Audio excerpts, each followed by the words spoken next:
Hello friends, అందరు బాగున్నారండి? నేను బాగున్నాను. మేము అరుణాచలం అంటే తిరువన్నామలై వెళ్ళామండి. అంటే 3 times వెళ్ళాము. గిరి ప్రదక్షిణ కూడా చేసాము. కొన్ని క్లిప్స్ లేవండి, అందుకని నేను పెట్టలేదు.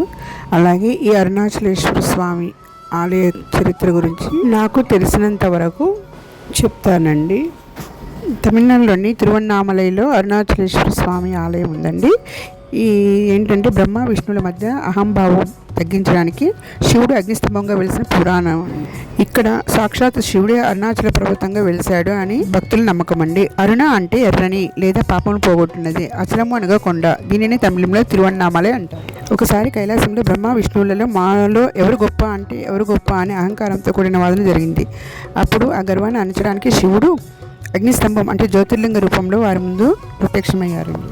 ఈ అగ్నిస్తంభం యొక్క చివరి భాగం పాదాలను కనుగొనాలని విష్ణువు వరాహ రూపంలో కిందకు, బ్రహ్మ హంస రూపంలో పైకి ప్రయాణించారు. ఎప్పటికీ ఆ పాదాలు ఎవరు అనేవి వారికి అంత చిక్కలేదు. కానీ బ్రహ్మ మాత్రం తాను చూశాను అని అబద్ధం చెప్పాడు. అబద్ధం ఆడిన బ్రహ్మకు భూలోకంలో పూజలు ఉండవని శివుడు శపించాడు. ఆ తర్వాత శివుడు ఆ జ్యోతిని చల్లబరిచి అక్కడ చిన్న లింగ రూపంలో, పర్వత రూపంలో వెలిశాడు. అదే నేటి అరుణాచల పర్వతం. ముఖ్యంగా గిరి ప్రదక్షిణ అండి. గిరి ప్రదక్షిణ అనేది కొండ చుట్టూ 14 కిలోమీటర్లు ప్రదక్షిణ చేస్తారండి. అలా చేయడం వలన పాపాలు తొలగిపోతాయని భక్తుల నమ్మకం. ప్రతి సంవత్సరము కార్తీక పౌర్ణమి నాడు కొండపై ఒక జ్యోతిని వెలిగిస్తారండి. అంటే ఇది మహాదీపం అంటారు దీనిని. ఈ దీపం చూడడానికి లక్షలాది మంది భక్తులు వస్తారండి. ఇక్కడ శ్రీ రమణాశ్రమం ఉందండి. ఈ రమణ మహర్షి అనే అతను ఇక్కడే తపస్సు చేసేవారంటండి. అలాగే అతని సమాధి, ధ్యాన మందిరం ఇక్కడే ఉన్నాయండి. అరుణాచలంలో ముఖ్యంగా మనకి ఒక గిరి ప్రదక్షిణ అండి. గిరి ప్రదక్షిణ అనేది 14 కిలోమీటర్లు ఉంటాయని చెప్పే కదండి. అరుణాచల కొండ చుట్టూ ప్రదక్షిణ చేస్తాం కదండి, అది 14 కిలోమీటర్లు ఉంటుంది. కాబట్టి ఖాళీ పాదాలతోనే నడవాలండి చాలా వరకు. అదే సమ్మర్ అయ్యి బాగా ఎండలు ఉన్నప్పుడు మాత్రము మనము నడవలేము. కాబట్టి మనము సాక్స్ వేసుకోవడంలో తప్పు లేదండి. అలాగే ఈ గిరి ప్రదక్షిణ మార్గంలో అష్టలింగాలు ఉంటాయండి. ప్రతి ఒక్క టెంపుల్ దగ్గర ఆగి దండం పెట్టుకుంటూ ప్రదక్షిణ చేస్తూ ఉండాలండి. ప్రదక్షిణ చేసేటప్పుడు మార్గంలో 8 లింగాలు అంటే అష్టలింగాలు ఉంటాయని చెప్పాం కదండి.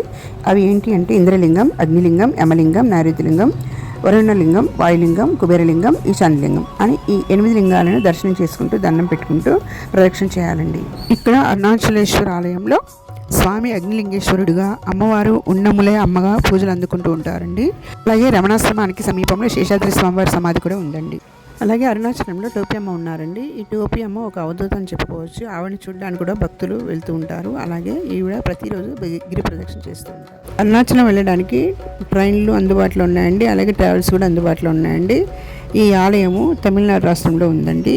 ఓకే ఫ్రెండ్స్, ఏమైనా తప్పులుంటే క్షమించండి. అలాగే వీడియో నచ్చితే లైక్ చేయండి, షేర్ చేయండి, సబ్స్క్రైబ్ చేయండి ప్లీజ్. Thank you.